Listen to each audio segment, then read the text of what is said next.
ఈ నెల 30వ తేదీ వైశాఖ అమావాస్య రోజు సోమవతి అమావాస్య. అంతేకాదు, ఇదే రోజు శని జయంతిగా అనాదిగా జరుపుకుంటున్నాము. 2 పర్వదినాలు ఒకే రోజు వచ్చిన అద్భుతమైన శక్తివంతమైన రోజు. శివుడికి సోమవారం అంటే చాలా ఇష్టం. అమావాస్య రోజు కూడా శివుణ్ణి పూజిస్తే విశేషమైన ఫలితం లభిస్తుంది. ఇక సోమవారం అమావాస్య కలిసి వచ్చిన రోజే సోమవతి అమావాస్య.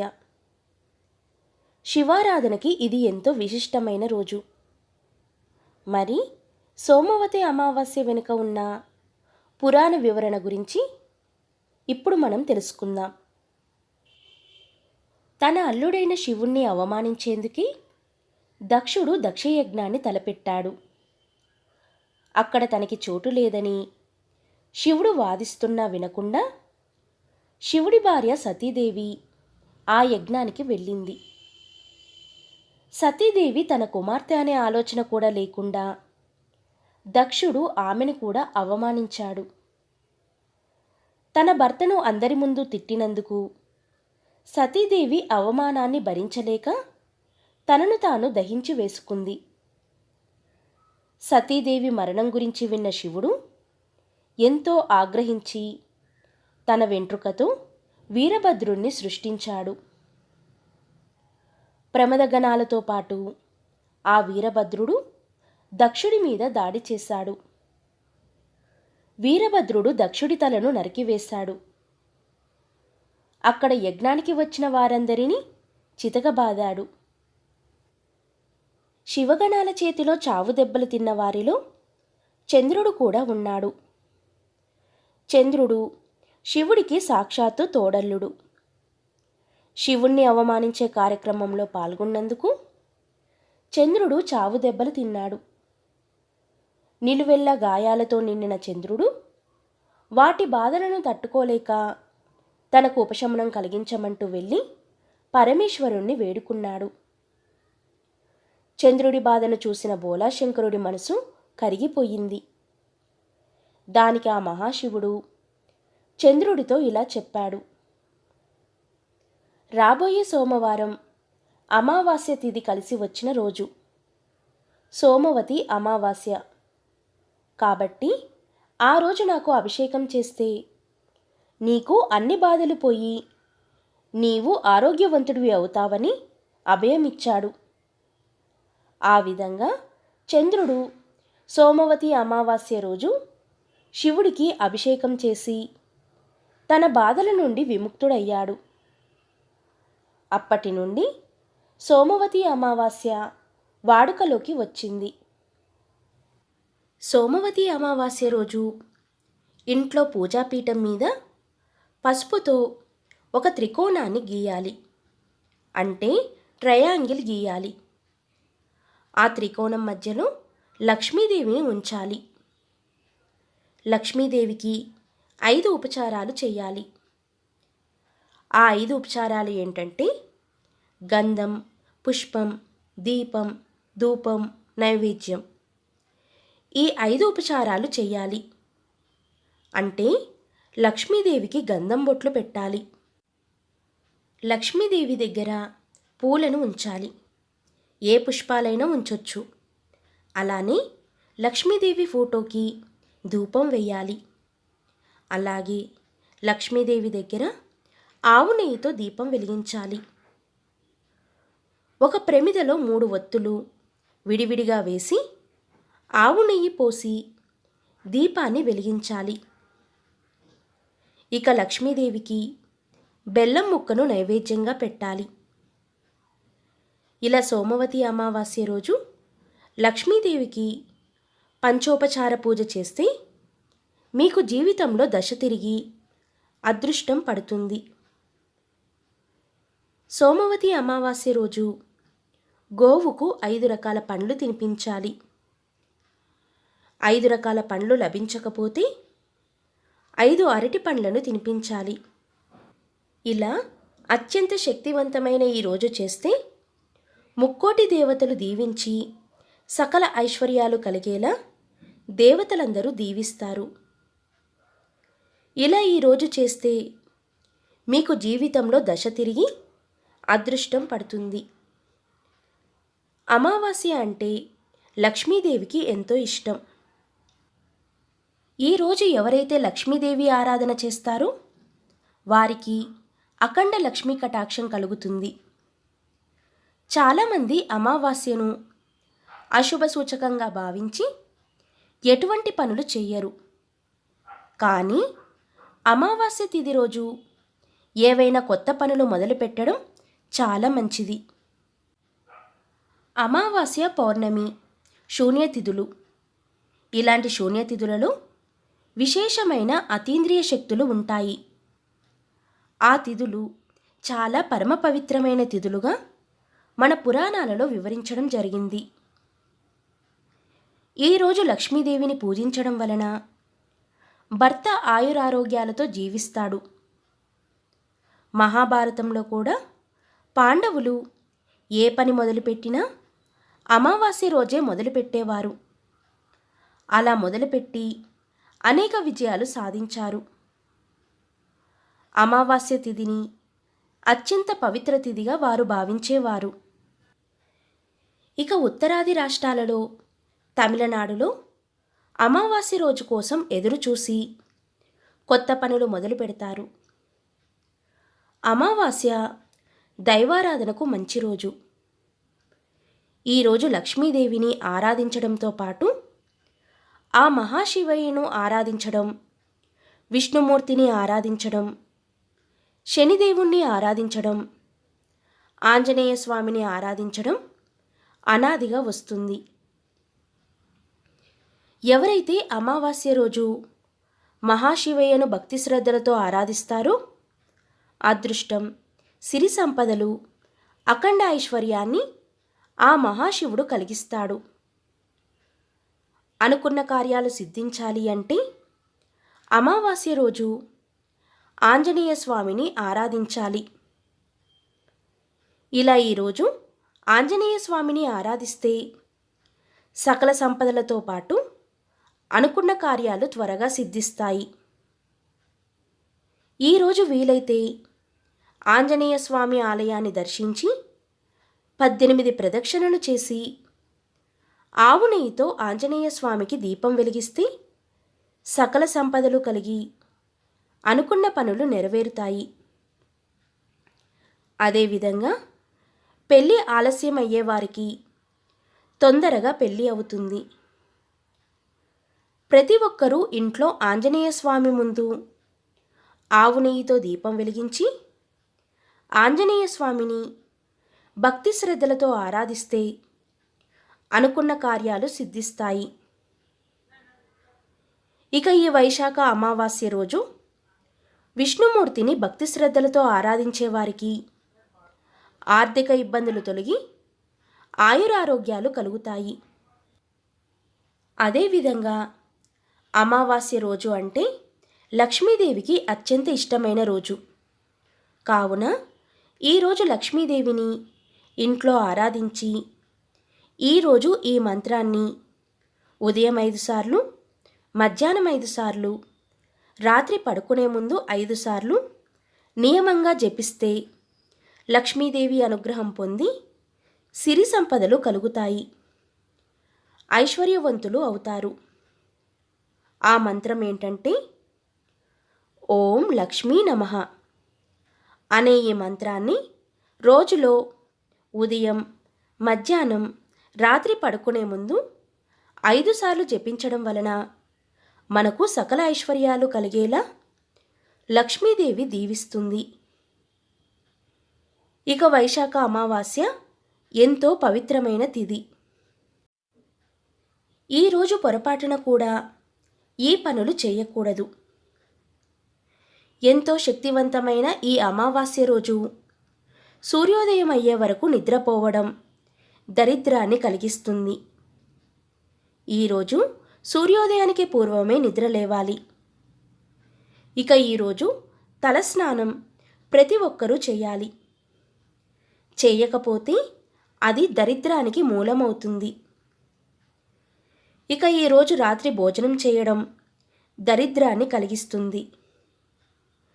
రాత్రి పలహారం మాత్రమే తీసుకోవాలి. ఇక ఎంతో శక్తివంతమైన వైశాఖ అమావాస్య రోజు మధ్యాహ్నం నిద్రపోవడం ఎంతో దరిద్రాన్ని కలిగిస్తుంది.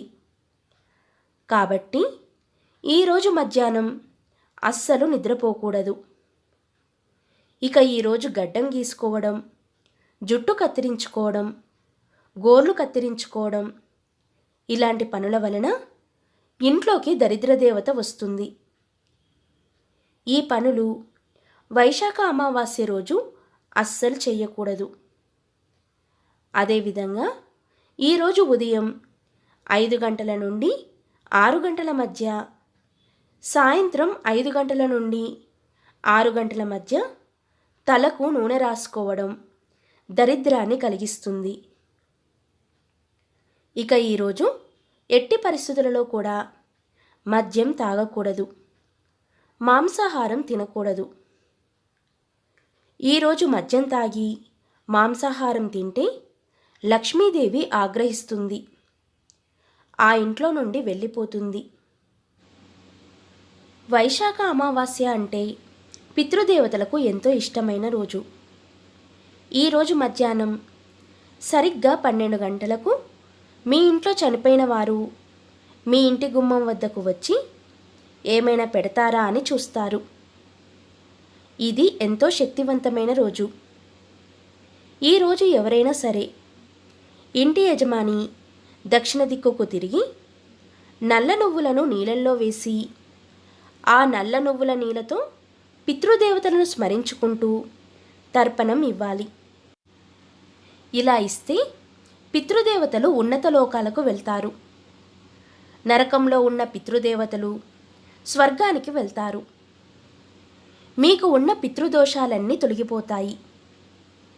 అలాగే వైశాఖ అమావాస్య అరుదైన రోజు. స్నానం చేసే సమయంలో ప్రయాగ ప్రయాగ ప్రయాగ అని 3 సార్లు అనుకోవాలి.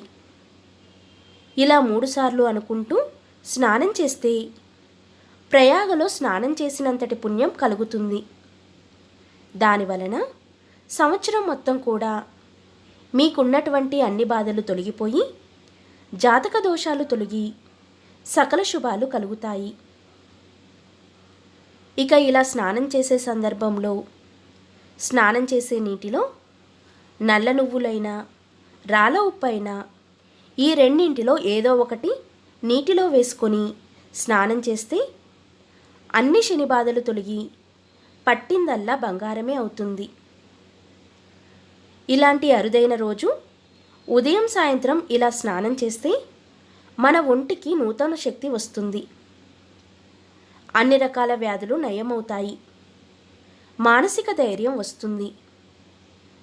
మీ ఒంట్లో ఉన్న నెగిటివ్ ఎనర్జీ మొత్తం పోయి పాజిటివ్ ఎనర్జీ వస్తుంది. అష్టదరిద్రాలు పోయి మీరు ఏ పని చేసినా కలిసి వస్తుంది.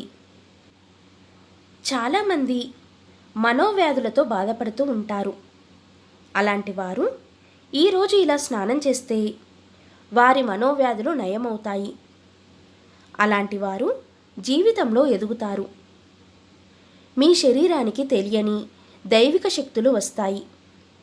దాంతో మీరు దేనినైనా సాధిస్తారు. అంతటి శక్తివంతమైన రోజు ఈ వైశాఖ అమావాస్యతో కూడిన గురువారంతో కూడిన శని జయంతి. ఇక ఈరోజు మధ్యాహ్నం 12 గంటలకు మీ ఇంట్లో చనిపోయిన పితృదేవతలు మీ ఇంట్లోకి కాకుండా మీ ఇంటి గుమ్మం ముందుకు వచ్చి నిలబడతారు. అలాంటి సమయంలో మీ ఇంట్లో పితృదేవతల ఫోటో ముందు దీపం వెలిగించి వారిని మనసులో స్మరించుకోండి. అది గమనించి వారు సంతోషంతో దీవించి తిరిగి వెళ్ళిపోతారు. లేదా మీరు ఇంట్లో లేకపోతే ఇదే సమయంలో ఒక 2 నిమిషాల పాటు వారిని స్మరించుకుంటూ దీవించమని వేడుకోండి. ఇలా చేస్తే పితృదేవతల ఆశీర్వాదం కలిగి జీవితంలో ముందుకు పోతారు. వైశాఖ అమావాస్య రోజు శని జయంతిగా జరుపుకోవడం అనాదిగా వస్తుంది. ఈరోజు శనిదేవుని అనుగ్రహం పొందాలన్నా, ఆర్థిక ఇబ్బందులు, కష్టాలు పోయి ఐశ్వర్యం కలగాలన్నా, ఏలినాటి శని, అష్టమ శని, అర్ధాష్టమ శని దోషాలన్నీ తొలగిపోవాలి అంటే మీ ఇంట్లో ఈ చిన్న పని చేస్తే సరిపోతుంది. అదేంటో ఇప్పుడు మనం తెలుసుకుందాం. ఎవరైతే శనిదేవుణ్ణి పూజిస్తారో, ధ్యానిస్తారో వారికి ప్రాణభయం తొలగిపోతుంది, ప్రమాదాలు తొలగిపోతాయి. శని జయంతి రోజు భోజనాలకు ముందు కాకులకు అన్నం పెట్టడం, ఆ తర్వాత భుజించడం, ఇలాంటి పనులు చేయడం వలన శనీశ్వరుని అనుగ్రహం కలుగుతుంది. శనిదేవుడు సూర్యభగవానుడి పుత్రుడు. శని మకర రాశి, కుంభరాశులకు అధిపతి. తులారాశిలో ఉచ్చస్థితిని, మేషరాశిలో నీచస్థితిని పొందుతాడు. అదేవిధంగా పుష్యమి, అనురాధ, ఉత్తరాభాద్ర నక్షత్రాలకు ఆధిపత్యం వహిస్తాడు. సాధారణంగా చాలామంది శనిని చూసి కష్టాలు కలిగిస్తాడని భయపడతారు. కానీ శని పాపాలకు తగిన బాధలను ఇస్తాడని జ్యోతిష శాస్త్రం వివరిస్తుంది. ఏలినాటి శనికాలం 7.5 సంవత్సరాలు. శని మహర్దశ కాలంలో అర్ధాష్టమి, అష్టమి స్థాన సంచార కాలంలో సమస్యలను సృష్టిస్తాడు. వీటికి ఆందోళన చెందవలసిన అవసరం లేదు, పరిహారాలు ఉంటాయి. శని ఆధిపత్యంలో ఉన్న రాశులలో కుంభ, మకర రాశులకి మిత్రస్థానాలు అయిన మిథున, కన్య, వృషభ, తులారాశుల వారికి శని నక్షత్రాలు అయిన పుష్యమి, అనురాధ, ఉత్తరాభాద్ర నక్షత్రాలలో జన్మించిన వారికి కొంత విసులుబాటు ఉంది. కష్టాలు మనిషి అహంకారాన్ని తగ్గించి జీవిత సత్యాలను తెలియజేయడమే కాక సుఖానికి ఉన్న విలువను గుర్తించేలా చేస్తుంది. జాతకంలో శని దోషాలు ఉన్నవారు ఇలా శని జయంతి రోజు శనిదేవుణ్ణి పూజించిన వారి జాతక దోషాలన్నీ పోగొట్టి శనిదేవుడు సుఖాలను కలిగిస్తాడు. శని జయంతి రోజు శనీశ్వరునికి ఇష్టమైన పనిని ఎవరైతే చేస్తారో అలాంటి వారి జీవితంలో కష్టాలకు తావు ఉండదు. మరి ఈరోజు ఏం చేస్తే శనిదేవుని అనుగ్రహం కలుగుతుందో ఇప్పుడు మనం తెలుసుకుందాం. ఏలినాటి శని, అష్టమ శని, అర్ధాష్టమ శని, గోచారపరంగా ఉన్న శని దోషాలన్నీ తొలగిపోవాలి అంటే, అలాగే జాతకంలో శని మహర్దశ నడుస్తున్నా వాటినన్నిటినీ తొలగేలా చేసుకోవచ్చు. దానికి ఈరోజు ఈ చిన్న పరిహారాలు ఇంట్లో చేయాలి. శని జయంతి రోజు సాయంత్రం 5 గంటల నుండి 6:30 మధ్య ఇంట్లో ఒక ప్రత్యేకమైన దీపాన్ని వెలిగించాలి. ఆ దీపాన్ని ఎలా వెలిగించాలి అంటే, శనిదేవుడికి ఇష్టమైన దిక్కు పడమర దిక్కు కాబట్టి ఇంట్లో సింహద్వారం ఉన్న గదిలో పడమర దిక్కులో ఒక ప్లేట్ను ఉంచండి. ఆ ప్లేట్లో కల్లుప్పును పోసి ఆ ఉప్పు మీద ఒక మట్టి ప్రమిదను ఉంచి దానిలో నువ్వుల నూనె పోసి 8 ఒత్తులు విడివిడిగా వేసి దీపాన్ని వెలిగించాలి. అలా ఎవరైతే ఇంట్లో దీపాన్ని వెలిగిస్తారో అది శనిదేవుడికి ఇష్టమైన దీపం అవుతుంది. శనిదేవుడు సంతోషించి మీ బాధలన్నీ తీరుస్తాడు, ఐశ్వర్యాన్ని ప్రసాదిస్తాడు. ఇక ఈరోజు అంటే శని జయంతి రోజు గోవుకు నువ్వులు, బెల్లం తినిపిస్తే వారికి జాతక ప్రకారం శని వల్ల కలిగే సమస్యలన్నీ, ఏలినాటి శని, అష్టమ శని, అర్ధాష్టమ శని దోషాలన్నీ తొలగిపోతాయి. ఇక ఈరోజు ఎవరైతే ఈ శ్లోకాన్ని 19 సార్లు చదువుతారో అలాంటి వారి కష్టాలన్నీ పోతాయి, శనిదేవుడి అనుగ్రహం కలుగుతుంది. ఆ శ్లోకం ఏంటంటే, నీలాంజన సమాభాసం రవిపుత్రం యమాగ్రజం ఛాయామార్తాండ సంభూతం తం నమామి శనైశ్చరం. ఇలా ఎవరైతే 19 సార్లు శని జయంతి రోజు జపిస్తారో అలాంటి వారికి శని దోషాలన్నీ తొలగిపోతాయి. ఈ భూమి మీద సుఖంగా జీవిస్తారు. ఇక ఈరోజు శనిదేవుడి వాహనమైన కాకికి మధ్యాహ్నం పూట అన్నాన్ని పెడితే శనిదేవుని అనుగ్రహం కలిగి మీ ఇంట్లో సంతోషాలు నిండేలా దీవిస్తాడు. ఈరోజు నువ్వులను దానమిస్తే అన్ని దోషాలు నివృత్తి అవుతాయి. అమావాస్య రోజు పితృదేవతలు ఇంటికి వస్తారని హిందువులు నమ్ముతారు. స్తోమత లేనివారు అమావాస్య రోజు పితృదేవతల పటం ముందు దండం పెట్టుకొని వారిని మనసులో స్మరిస్తే వారు సంతృప్తి పొంది ఇంట్లోని ఇబ్బందులను తొలగిస్తారు. పితృదేవతల శాపాలు తొలగిపోతాయి.